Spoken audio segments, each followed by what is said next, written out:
Hello, and welcome to the Page Turners with Miss Beth here at Pueblo West Library. I have another one of my childhood favorite books here that we're going to start reading tonight called Charlotte's Web by E.B. White. And this is a classic book that you may have even read in school already, but it's worth a second read for sure. And there are some illustrations in it that I'll show you as we go along. But let's get started right away. Charlotte's Web by E.B. White.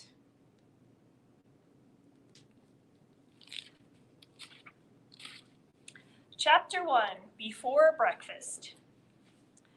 "Where's Papa going with that axe?" said Fern to her mother as they were setting the table for breakfast. "Out to the hog house," replied Mrs. Arable. "Some pigs were born last night." "I don't see why he needs an axe," continued Fern, who was only 8. "Well," said her mother, "one of the pigs is a runt. It's very small and weak, and it will never amount to anything, so your father has decided to do away with it." "Do away with it?" shrieked Fern. "You mean kill it, just because it's smaller than the others?" Mrs. Arable put a pitcher of cream on the table. "Don't yell, Fern," she said. "Your father is right. The pig would probably die anyway." Fern pushed a chair out of the way and ran outdoors. The grass was wet and the earth smelled of springtime. Fern's sneakers were sopping by the time she caught up with her father. "Please don't kill it. It's so unfair," she sobbed. Mr. Arable stopped walking. "Fern," he said gently, "you'll have to learn to control yourself." "Control myself," yelled Fern. "This is a matter of life and death, and you talk about controlling myself?" So there she is with her father.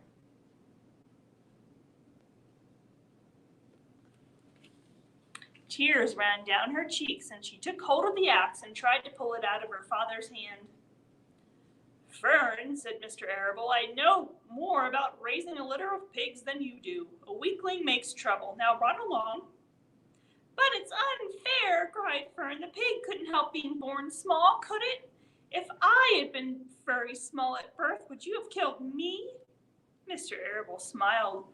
"Certainly not," he said, looking down at his daughter with love. "But this is different. A little girl is one thing, a little runty pig is another." "I see no difference," replied Fern, still hanging onto the axe. "This is the most terrible case of injustice I ever heard of." A queer look came over John Arable's face. He seemed almost ready to cry himself. "All right," he said. "You go back to the house, and I will bring the runt when I come in. I'll let you start it on a bottle like a baby, then you'll see what trouble a pig can be." When Mr. Arable returned to the house, half an hour later, he carried a carton under his arm. Fern was upstairs changing her sneakers. The kitchen table was set for breakfast, and the room smelled of coffee, bacon, damp plaster, and wood from the stove. "Put it on her chair," said Mrs. Arable. Mr. Arable set the carton down at Fern's place. Then he walked to the sink and washed his hands and dried them on the roller towel. Fern came slowly down the stairs. Her eyes were red from crying. As she approached her chair, the carton wobbled, and there was a scratching noise. Fern looked at her father. Then she lifted the lid of the carton. There inside, looking up at her, was the newborn pig. It was a white one. The morning light shone through its ears, turning them pink. "He's yours," said Mr. Arable, "saved from an untimely death, and may the good Lord forgive me for this foolishness." Fern couldn't take her eyes off of the tiny pig. Oh, look at him. He's absolutely perfect." She closed the carton carefully. First she kissed her father, then she kissed her mother. Then she opened the lid again, lifted the pig out, and held it against her cheek. At this moment, her brother Avery came into the room. Avery was 10. He was heavily armed, an air rifle in one hand and a wooden dagger in the other. "What's that?" he demanded. "What's Fern got?"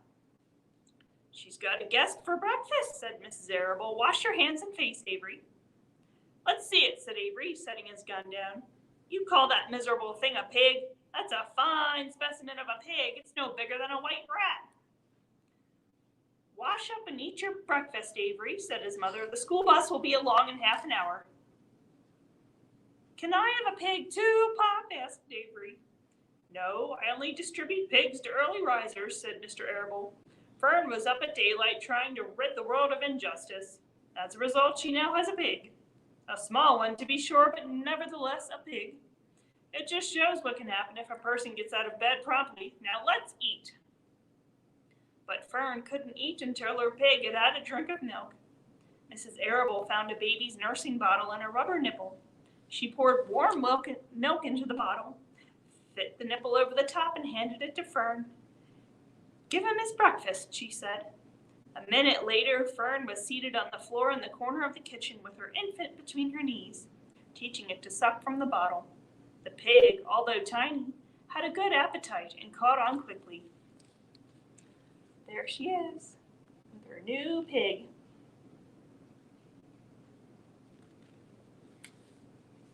The school bus honked from the road.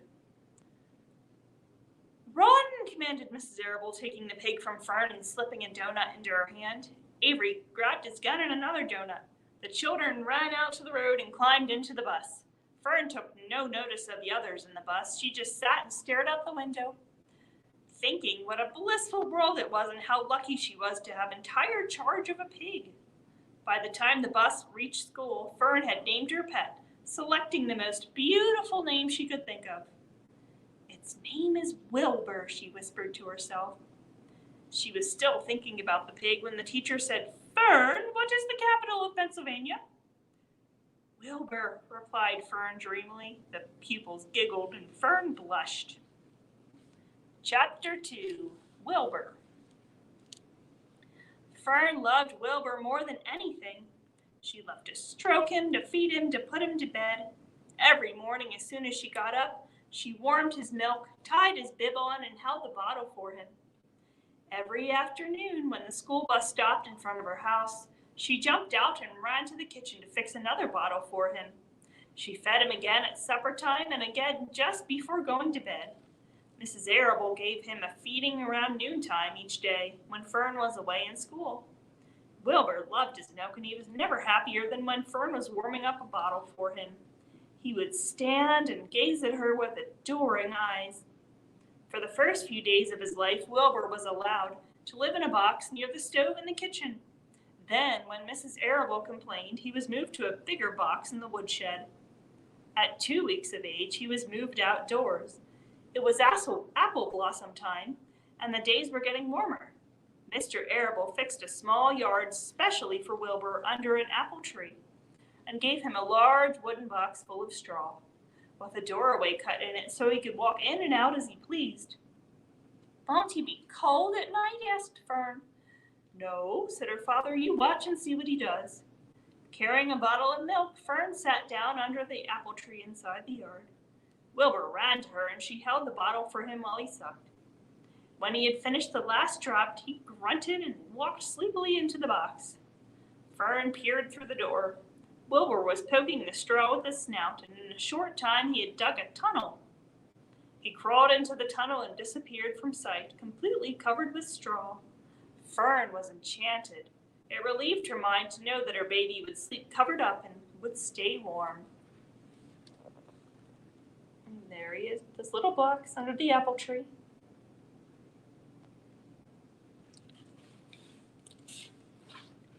Every morning after breakfast, Wilbur walked out to the road with Fern and waited with her till the bus came.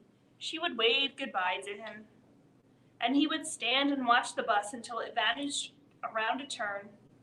While Fern was in school, Wilbur was shut up inside his yard. But as soon as she got home in the afternoon, she would take him out, and he would follow her around the place. If she went into the house, Wilbur went too. If she went upstairs, Wilbur would wait at the bottom step until she came down again.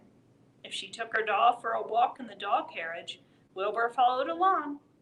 Sometimes on these journeys, Wilbur would get tired, and Fern would pick him up and put him in the carriage alongside the doll. He liked this, and if he was very tired, he would close his eyes and go to sleep under the doll's blanket. He looked cute when his eyes were closed because his lashes were so long. The doll would close her eyes too, and Fern would wheel the carriage very slowly and smoothly so as not to wake her infants. One warm afternoon, Fern and Avery put on bathing suits and went down to the brook for a swim. Wilbur tagged along at Fern's heels. When she waded into the brook, Wilbur waded in with her.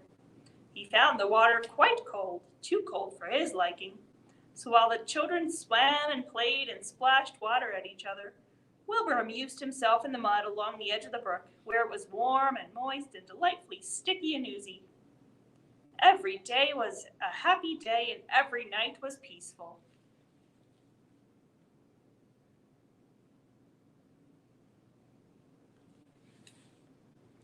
Wilbur was what farmers call a spring pig, which simply means that he was born in springtime.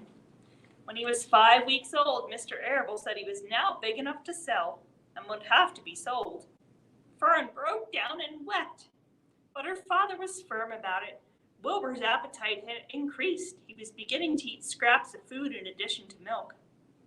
Mr. Arable was not willing to provide for him any longer. He had already sold Wilbur's 10 brothers and sisters. He's got to go, Fern, he said. You've had your fun raising a baby pig, but Wilbur is not a baby anymore, and he has got to be sold.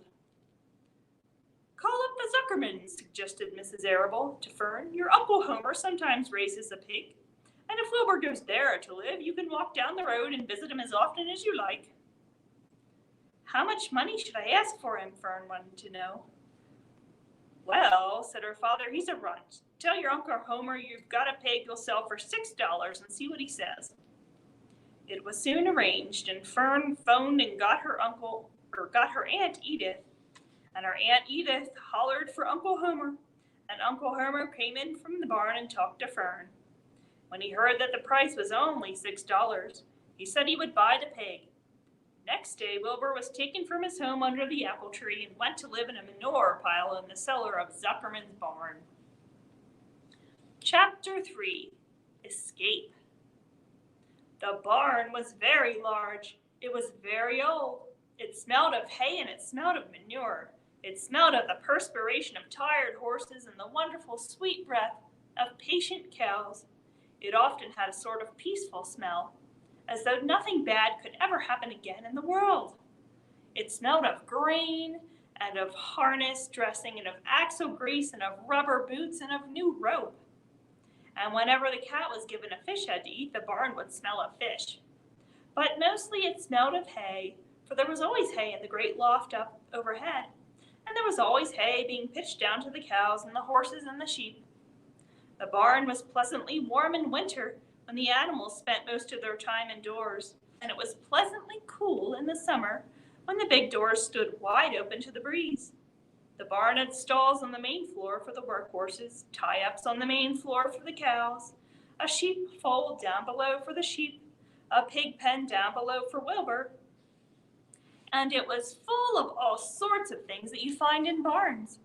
Ladders, grindstones, pitchforks, monkey wrenches, scythes, lawn mowers, snow shovels, axe handles, milk pails, water buckets, empty grain sacks, and rusty rat traps. It was the kind of barn that swallows like to build their nest in. It was the kind of barn that children like to play in, and the whole thing was owned by Fern's uncle, Mr. Homer L. Zuckerman.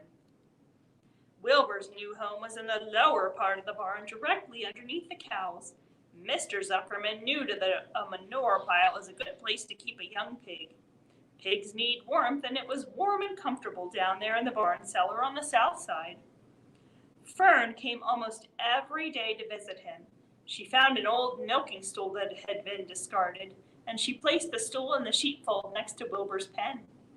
Here she sat quietly during the long afternoons, thinking and listening and watching Wilbur. The sheep soon got to know her and trust her, and so did the geese, who lived with the sheep. All the animals trusted her. She was so quiet and friendly. So there she is watching Wilbur.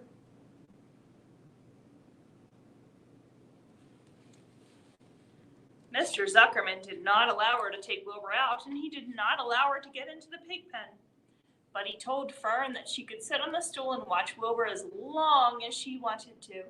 It made her happy just to be near the pig, and it made Wilbur happy to know that she was sitting there, right outside his pen. But he never had any fun, No walks, no rides, no swims. One afternoon in July or June, when Wilbur was almost 2 months old, he wandered out into his small yard outside the barn. Fern had not arrived for her usual visit. Wilbur stood in the sun, feeling lonely and bored. There's never anything to do around here, he thought. He walked slowly to his food trough and sniffed to see if anything had been overlooked at lunch. He found a small strip of potato skin and ate it. His back itched, so he leaned against the fence and rubbed against the boards. When he tired of this, he walked indoors, climbed to the top of the manure pile, and sat down. He didn't feel like going to sleep. He didn't feel like digging. He was tired of standing still, tired of lying down. I'm less than 2 months old, and I'm tired of living, he said. He walked out to the yard again. When I'm out here, there's no place to go but in. When I'm indoors, there's no place to go but out in the yard. That's where you're wrong, my friend, said a voice. Wilbur looked through the fence and saw the goose standing there. You don't have to stay in that dirty little yard, said the goose, who talked rather fast. One of the boards is loose. Push on it, push on it, and come on out. What? Say it slower, said Wilbur. At the risk of repeating myself, said the goose, I suggest that you come on out. It's wonderful out here. Did you say a board was loose? That I did, said the goose. Wilbur walked up to the fence and saw that the goose was right. One board was loose. He put his head down, shut his eyes, and pushed. The board gave way. In a minute, he had squeezed through the fence and was standing in the long grass outside his yard. The goose chuckled. How does it feel to be free? She asked. I like it, said Wilbur. That is, I guess I like it. Actually, Wilbur felt quite queer to be outside his fence with nothing between him and the big world. Where do you think I'd better go? Anywhere you like, said the goose. Go down through the orchard, root up the sod, go down through the garden, dig up the radishes, root up everything, eat grass, look for corn, look for oats, run all over, skip and dance, jump and prance. Go down through the orchard and stroll in the woods. The world is a wonderful place when you're young. I can see that, replied Wilbur. He gave a jump in the air, twirled, ran a few steps, stopped, looked all around, sniffed the smells of the afternoon, and then set off walking down through the orchard. Pausing in the shade of an apple tree, he put his strong snout into the ground and began pushing, digging, and rooting. He felt very happy. He had plowed up quite a piece of ground before anyone noticed him. Mrs. Zuckerman was the first to see him. She saw him from the kitchen window, and she immediately shouted for the men. Homer, she cried, pigs out! Lurvy, pigs out! Homer, Lurvy, pigs out! He's done there under that apple tree. Now the trouble starts, thought Wilbur. Now I'll catch it. The goose heard the racket, and she too started hollering. Run, run, run downhill, make for the woods, she shouted to Wilbur. They'll never catch you in the woods. The cocker spaniel heard the commotion, and he ran out from the barn to join the chase. Mr. Zuckerman heard, and he came out of the machine shed where he was mending a tool. Lurvy, the hired man, heard the noise and came up from the asparagus patch where he was pulling weeds. Everybody walked toward Wilbur, and Wilbur didn't know what to do. The woods seemed a long way off, and anyway, he had never been down there in the woods and wasn't sure he would like it. Get around behind him, Lurvy, said Mr. Zuckerman, and drive him toward the barn. And take it easy, don't rush him. I'll go and get a bucket of slops. The news of Wilbur's escape spread rapidly among the animals on the place. Whenever any creature broke loose on Zuckerman's farm, the event was of great interest to the others. The goose shouted to the nearest cow that Wilbur was free, and soon all the cows knew. Then one of the cows told one of the sheep, and soon all the sheep knew. The lambs learned about it from their mothers. The horses in their stalls in the barn pricked up their ears when they heard the goose hollering. And soon the horses had caught on to what was happening. Wilbur's out, they said. Every animal stirred and lifted its head and became excited to know that one of his friends had got free and was no longer penned up or tied fast. Wilbur didn't know what to do or which way to run. It seemed as though everybody was after him. If this is what it's like to be free, he thought, I believe I'd rather be penned up in my own yard. The Cocker Spaniel was sneaking up on him from one side. Lurby, the hired man, was sneaking up on him from the other side. Mrs. Zuckerman stood ready to head him off if he started for the garden. And now Mr. Zuckerman was coming down toward him carrying a pail. This is really awful, thought Wilbur. Why doesn't Fern come? He began to cry. The goose took command and began to give orders.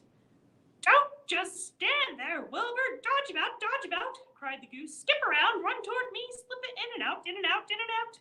Make for the woods, twist and turn. The Cocker Spaniel sprang for Wilbur's hind leg. Wilbur jumped and ran. Lurby reached out and grabbed. Mrs. Zuckerman screamed at Lurby. The goose cheered for Wilbur. Wilbur dodged between Lurby's legs. Lurby missed Wilbur and grabbed the spaniel instead. Nicely done, cried the goose. Try it again. Run downhill, suggested the cows. Run toward me, yelled the gander. Run uphill, cried the sheep.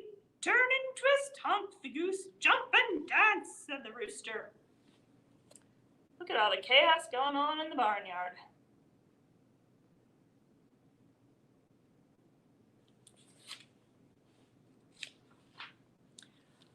Look out for Nervy, called the cows. Look out for Zuckerman, yelled the gander. Watch out for the dog, cried the sheep.